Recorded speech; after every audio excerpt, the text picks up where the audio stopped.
오늘이 2022년 6월 26일, 6월의 마지막 주일입니다. 어제가 6월 25일, 6.25 한국전쟁 제72주년 기념일입니다. 서울의 장충체육관에서 지켜낸 자유, 지켜낼 평화를 주제로 기념 행사가 열렸습니다. 북한 공산군은 소련과 중공을 등에 업고 남한을 무력 통일하려고 전쟁을 발발했지만 수많은 호국 영웅들의 고귀한 희생과 유엔 참전국들의 도움으로 남한은 자유를 지켜냈습니다. 더 근본적으로 보면은 그 당시 한반도 전쟁 상황이 북한 공산 세력이 적화될 위기에 있었지만은 하나님께서 국군들과 유엔군들에게 역사하셔 공산군들로부터 한반도를 극적으로 지켜주신 것입니다. 전쟁의 비극을 딛고 일어난 남한은 오늘날 전 세계 10등 안에 들어가는 경제, 군사, 문화 강국이 되었습니다. 그렇지만 공산당의 독재 정권에 시달린 북한은 여전히 굶주림과 학정에 고통받고 있습니다. 하나님의 축복으로 부자된 남한의 양식 있는 사람들과 단체들은 북한의 불쌍한 인민들에게 여러모로 도움을 주고 있습니다. 우리 개신교에서도 북한의 열악한 환경에 처한 사람들을 알게 모르게 돕고 있습니다. 이웃사랑을 실천하라는 주님의 명령을 실천하려 애쓰고 있는 귀한 모습입니다. 이제 우리는 하나님의 자녀로서 남한과 북한이 평화롭게 통일되어 북녘 땅에서도 자유롭게 하나님을 찬양하고 예배할 수 있는 날이 속히 오기를 함께 기도해야 하겠습니다. 오늘 우리가 함께 읽은 말씀은 사도 바울이 아테네에서 전도하는 내용입니다. 자, 바울은 아테네로 오기 전에 데살로니가와 베르야에서 복음을 전하며 유대인들의 극심한 방해를 받았습니다. 그럼에도 데살로니가와 베르야에서 많은 사람들이 예수 그리스도를 영접하고 제자가 되는 역사가 일어났습니다.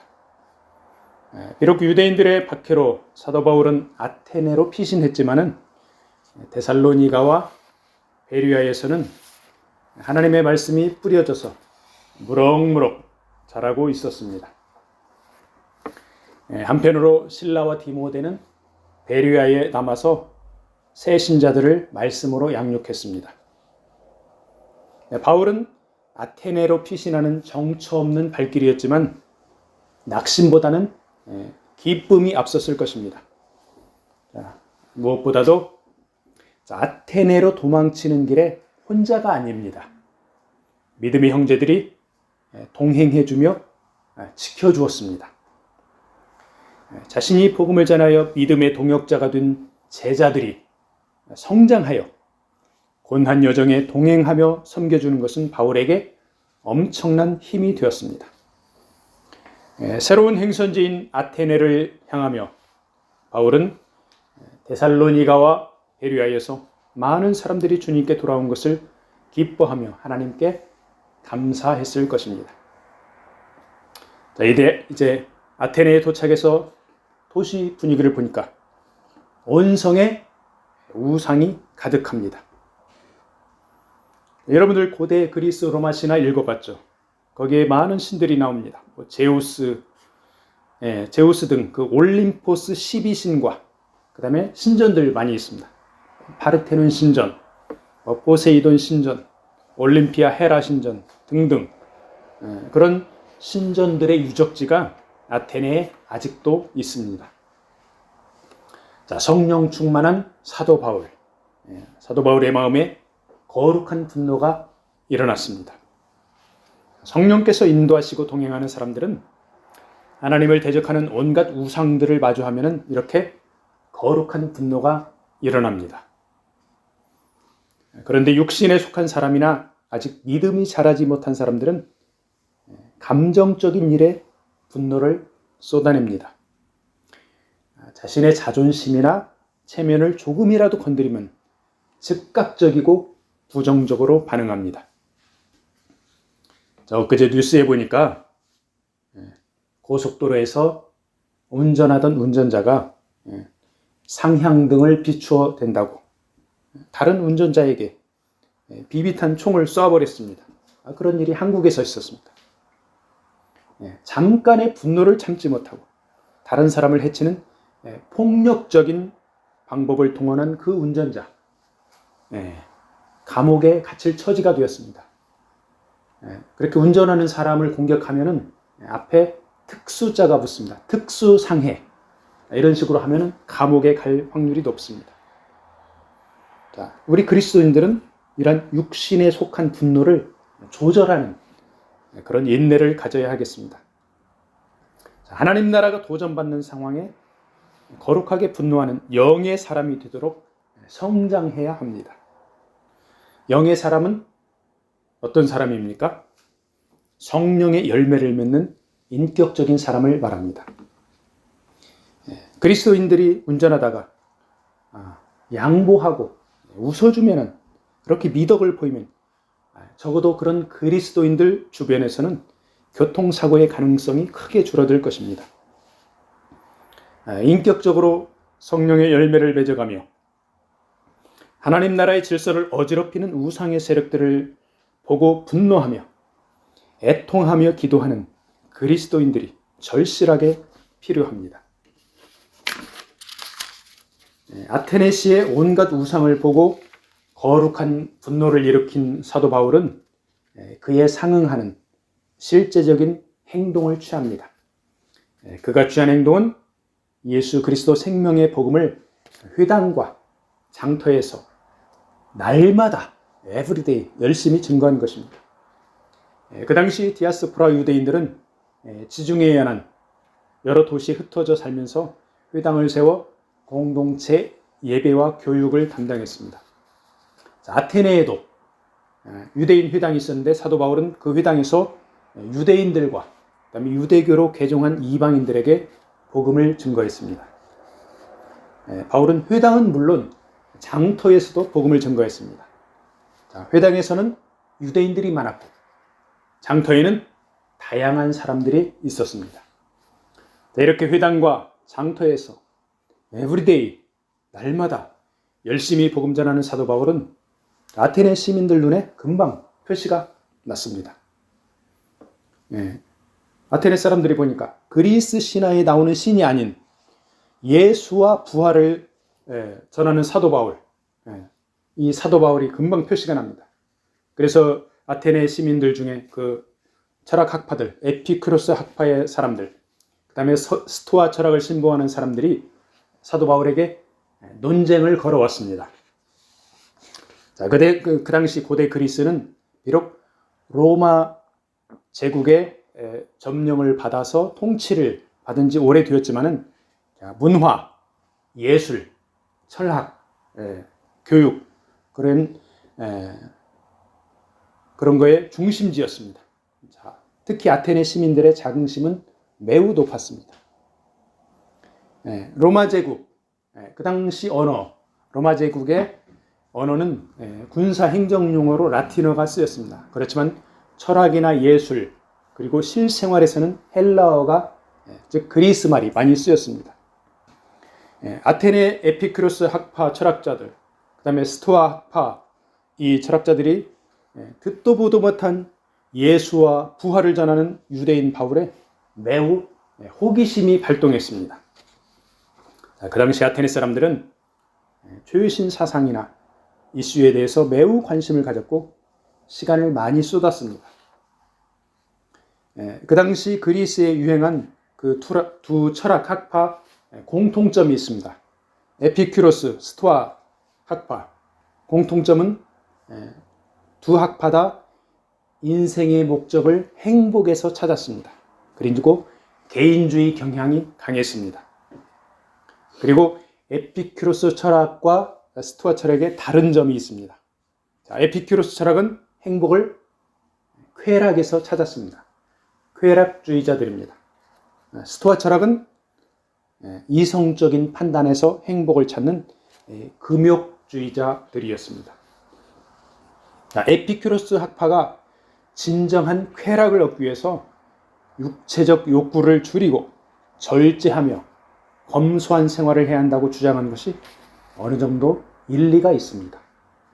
그리고 이성적 판단으로 욕심이 없는 상태를 추구하는 스토아 학파의 금욕주의도 일리가 있습니다.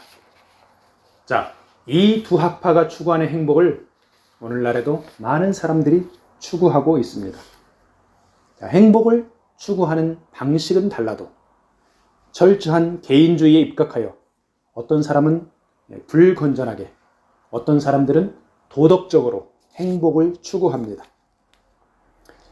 그리고 그런 행복을 추구하는 뿌리에는 인간 중심의 사상이 깊게 자리 잡고 있습니다. 자, 그런데 우리 기독교는 이러한 철학을 뛰어넘는 생명에 관한 것입니다. 인간의 생명을 존중하되 그 생명을 주시는 분이 하나님임을 명쾌하게 제시하는 것이 우리 기독교입니다. 인간의 생명이 고귀하며 그 생명 활동 가운데 누리는 참 행복이 창조주 하나님과의 관계에 있다고 가르치는 것이 우리 기독교입니다.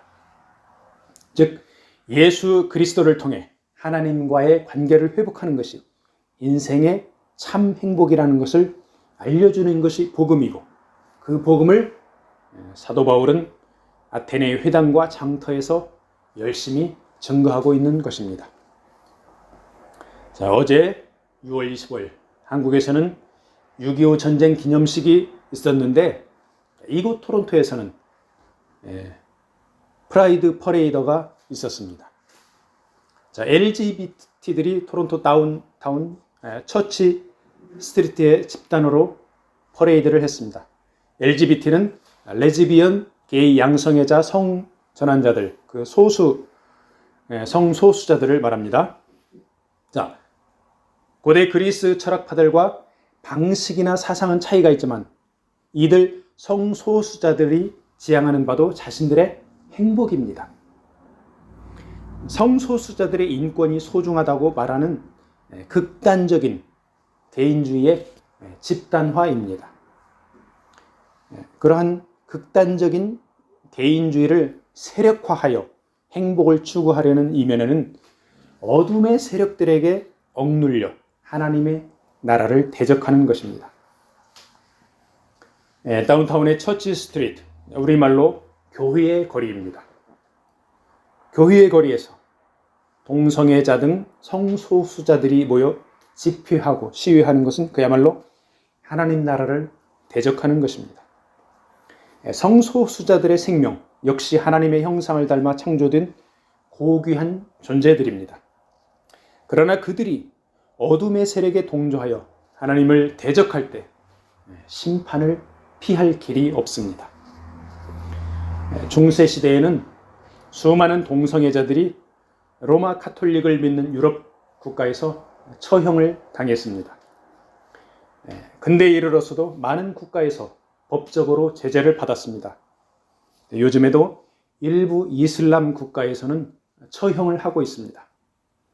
그렇기 때문에 성소수자들은 자기들이 탄압을 받는다 이렇게 말하고 있습니다. 요즘에는 유럽과 북미에서는 성소수자들을 법적으로 보호해 주고 있습니다. 그래서 보수 기독교인들이 역차별을 당하고 있는 그런 실정입니다. 그동안 코로나로 동성애 행사를 못했던 서울에서는 올해 7월 16일 하루를 서울 광장에서 행사할 수 있도록 허가를 해주었습니다. 동성애 퀴어 축제 측에서는 일주일을 신청했는데 하루밖에 허가를 해주지 않았다 이렇게 반발하고 있습니다. 동성애 퀴어 축제 반대 국민대회 준비위원회에서는 서울광장 개최 반대 서명운동을 시작했습니다. 자, 서울광장은 일반 시민들과 가족들이 함께 사용하는 공공장소임에도 불구하고 2015년에 서울시에서 동성애 퀴어 축제 장소로 허가해 줌으로써 선정적인 공연과 음란물 전시로 시민들에게 수치심과 혐오감을 유발했습니다. 그래서 국민들과 한국 교회의 공분을 사는 일이 일어났었습니다. 어둠의 세력은 하나님 나라에 대적하고 사람들의 윤리를 타락시키고 에이즈나 원숭이 두창 같은 전염병을 퍼뜨려 건전한 사회를 파괴하고 있습니다. 하나님이 창조한 자연을 보면은 우리 인간들이 가장 악랄하게 그 질서를 파괴해 왔고 지금도 파괴하고 있습니다. 사자나 호랑이 같은 맹수들은 배고플 때나 사냥하지 집단 학살은 하지 않습니다. 더더군다나 생식을 교란하는 왜곡된 성문화가 존재하지를 않습니다. 옛날의 맹수나 지금의 맹수나 같은 방식으로 생식을 하고 후손을 이어가고 있습니다. 오히려 인간들이 그런 생태계를 방해하고 있습니다.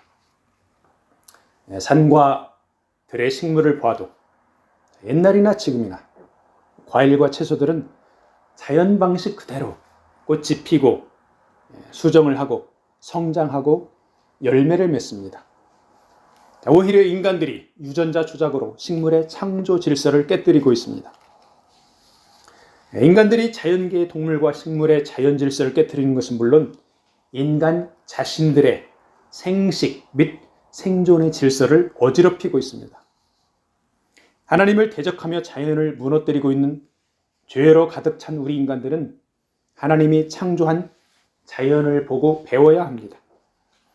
땅에 떨어진 씨앗이 적당한 햇빛과 비를 맞으며 성장하고 열매 맺는 과정이 자연의 이치입니다. 이러한 자연의 이치를 거슬러 유전자를 조작하여 엄청난 식량을 증산하면 잠시는 행복할 것입니다. 그러나 창조의 질서를 거슬리면 언젠가는 그 대가를 혹독하게 치르게 될 것입니다.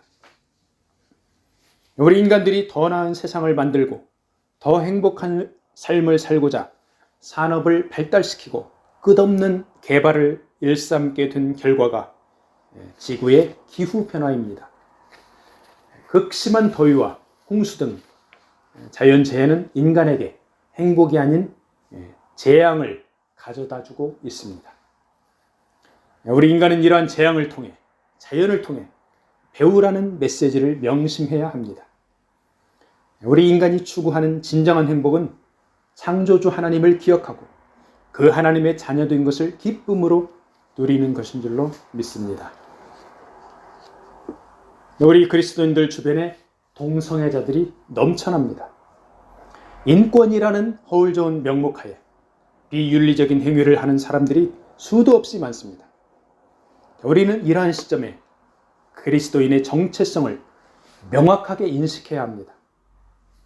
예수 그리스도의 보혈의 공로로 하나님의 자녀 되었다는 이 정체성을 지켜야 합니다. 하나님 자녀의 정체성이 결여되면 그럴듯한 세상 철학과 속임수에 넘어가기 쉽습니다. 하나님 나라를 대적하는 동성애나 이성과 인권을 외치며 행복을 추구하는 세상 철학을 뛰어넘어야 합니다. 하나님 자녀의 정체성은 예수 그리스도를 닮아 사랑을 실천하는 것입니다. 그렇지만 어둠의 세력과 타협하는 것은 사랑의 실천이 아닙니다. 사도 바울은 하나님 사랑을 완벽하게 나타낸 예수 그리스도의 복음을 아테네 시민들과 타협하지 않고 온전하게 선포합니다. 아테네 사람들은 바울의 전도에 호기심을 갖게 되었지만 외지에서 온 그를 아레오바고로 끌고 갔습니다. 자, 아레오바고. 아레오바고는 아테네에 있는 재판소를 말한다고 이 성경학자들은 추정하고 있습니다. 자, 건물 없이 언덕 위에 공설 운동장처럼 계단으로 좌석을 쫙 만들고 원고와 피고를 중앙에 세우고 재판관이 신문하고 판결하는 곳이었다고 합니다. 아테네 시민들이 바울의 새로운 가르침에 대하여 그 무슨 뜻인지 알려고 발언 기회를 준 것은 그들이 얼마나 사상적으로 새로운 것을 추구하는지 보여주고 있습니다. 본문 사도행전 17장 21절부터 31절까지 내용이 사도 바울이 아레오바고에서 변론한 내용입니다. 자, 바울은 아테네 시민들에게 하나님께서 세상 만물의 창조주이심을 선포합니다. 그리고 창조주 하나님께서 인류를 통치하심과 죄의 회개, 심판, 부활을 선포합니다. 바울은 창조주 하나님을 만민에게 생명과 호흡과 만물을 친히 주시는 분이라고 소개하고 있습니다. 그리고 31절에 정하신 사람, 예수 그리스도를 통한 회개와 심판, 부활에 대해 설교하고 있습니다. 아테네 사람들은 사도 바울의 복음 증거를 듣고 조롱하는 사람도 있었고, 나중에 다시 듣고자 관심을 표명하는 사람도 있었습니다. 아테네 사람들은 바울을 아레오바고로 끌고 가서 변론할 기회를 주었습니다. 그 변론 후에 바울을 체포하지도 않고 바울이 떠나도록 해줍니다. 온 도시에 우상이 넘쳐나고 발달된 철학 사상을 가지고 있던 아테네 사람들 중에도 복음을 받아들인 사람들이 몇 명이 나왔습니다. 데살로니가와 베레아, 그리고 아테네 다음으로 전도한 고린도에서는 많은 사람들이 주님을 영접했는데 아테네에서는 단지 몇 사람이 믿게 된 것입니다. 이러보건대 많이 배우고 생활에 여유가 있는 사람들은 자기 중심적인 가치관으로 인해서 복음을 잘 받아들이지 않는 경향이 있습니다. 적게 배웠지만 평범한 서민들, 가난하고 의지할 곳 없는 사람들이 복음을 더 잘 받아들입니다. 어쨌거나 사도 바울은 온갖 우상과 세상 철학이 만연한 아테네에서 예수 그리스도 생명의 복음을 명확하게 증거했습니다. 비록 주님을 영접한 열매들은 많지 않았지만 사도 바울은 전도자로서의 사명을 충실히 이행한 것입니다. 유대인들이 핍박한 데살로니가, 베레아에서는 많은 사람들이 주님을 믿고 핍박이 적은 아테네에서는 몇 사람만 믿었다는 것이 역설적입니다. 어찌 보면 우리 기독교는 핍박받을수록 믿음이 순수해지고 강해지고 뭉치며 더 하나님을 찾습니다. 사도 바울은 우리에게 각자가 있는 그곳에서 때를 얻든지 못 얻든지 복음을 잘 받아들이는가의 여부에 상관없이 예수 그리스도 생명의 복음을 전하라고 가르침을 주고 있습니다. 말씀을 마무리하겠습니다. 고대 아테네에서 온갖 우상들이 사도 바울의 거룩한 분노를 일으켰습니다. 오늘날 우리는 대도시 한복판에서 성소수자 인권을 앞세운 사람들의 역겨운 시위를 보며 거룩한 분노를 일으켜야 합니다. 하지만 그 사람들을 미워하며 중세시대처럼 처형하라는 말이 아닙니다. 그들이 회개하고 주님께로 돌아오기를 하나님은 우리보다 더 원하고 있습니다. 소중한 생명인 그 사람들은 사랑하되 그들의 죄악된 행동은 용납하지 말아야 합니다. 사도 바울은 아테네에서 창조주 하나님과 통치, 예수 그리스도, 회개, 심판, 부활에 대해서 선포했습니다. 오직 예수 그리스도를 통해 하나님과 화목할 때 진정한 행복을 누릴 수 있고 영원한 생명에 이른다는 가르침입니다. 온갖 지식과 정보가 넘쳐나는 혼돈의 시대를 살고 있는 우리는 하나님의 창조의 질서로 되돌아가 자연을 아끼고 이웃을 사랑해야 하겠습니다. 그럴듯한 철학과 이성으로 포장된 인간 중심의 우상을 뛰어넘어 창조주 하나님을 찬양하고 예배하며 참된 기쁨을 누리기를 축복합니다. 아멘.